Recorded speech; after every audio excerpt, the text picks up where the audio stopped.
एक पत्नी का धर्म होता है कि पति की सेवा करे और पति को बिना पूछे कहीं जाए नहीं। 10,000 साल बाद में जब तपस्या से आंखें खोली कर्दम ऋषि ने, तो आगे देखा एक बुढ़ी औरत, एक एक हड्डियां दिख रही है, बाल सफेद पड़ गए हैं, फटे पुराने कपड़ों में बैठी और सेवा कर रही है। बस पूछा, देवी जी आप कौन हो? कर्दम ऋषि ने पूछा देवहूति को, देवी जी आप कौन हो और यहाँ क्या कर रही हो? ये क्या हाल बना के रखा है? देवहूति जी कहे, ओ लो सा थई मारो हाथ पकड़न लेन आया न मने ज भूल गया।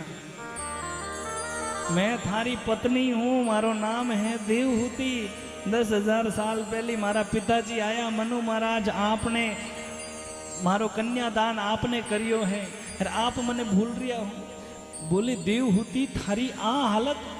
बोले एक धर्म पत्नी का धर्म होता है पति की सेवा करे। मैं आपकी सेवा में तल्लीन थी, आप तपस्या में चले गए थे, इसलिए मेरा कर्तव्य बनता है कि मैं मेरी पति की सेवा करूं। और उनकी भक्ति से कर्दम ऋषि प्रसन्न हो गए और अपने तप के बल से देवहूति को जवान अवस्था प्रदान की। और फिर गृहस्थ धर्म में आए, कुटिया पर आए। कुटिया पेड़ों की पत्तों से बनाई हुई थी, पर वहाँ पर जीव जंतु भी बहुत रह रहे थे। बड़े बड़े चिड़ियाओं ने घोंसले बना के रखे थे, सर्पों ने बड़े बड़े बिल बना के रखे थे, चूहे भी वहाँ खेल रहे हैं। देवहूति ने बड़ी सुंदर स्वच्छ जगह बनाई, कहा आप भजन कीजिए, तब तक मैं कुटिया को संवेर देती हूँ।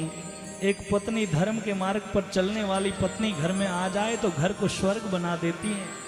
ये हमें देवहूति से सीखना चाहिए। कहो तू थारे पिताजी खने भी जान आ सकती ही, पण कहो पति देव पिताजी तो थाने बढ़ार गया मने, और मैं आपने बिना पूछा मैं क्यों जाऊं? आजकल तो पतिदेव ने पूछे और नहीं पूछे, फोन आयो और नहीं आयो, कदम मायके में। ये कलयुग का प्रभाव है, लेकिन सती तो आज भी जिंदा है। कुछ माताओं बहनों की अच्छी सीख है अपनी बेटियों को, तभी तो वो बेटियां अपने घर को स्वर्ग बना देती हैं और अपने घर को बसा लेती हैं। और कुछ ना समझ के कारण अपने परिवार को खुद ही बिखेर लेती है, अपने पैरों पर कुल्हाड़ी मार लेती हैं। इसीलिए अच्छी सीख देनी चाहिए। कहवे ना साहब बेटी ने हीख देवे हीख, आज हीख दीवी है तो सीख रो मतलब कहीं हो।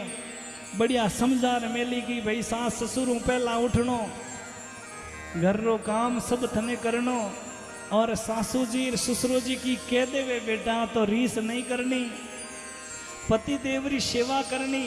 और पति देव ने बिना पूछा घरों बारे पग नहीं धरनो, एड़ी सीख देर भेजनी चाहिए। उनने कहवे सीख,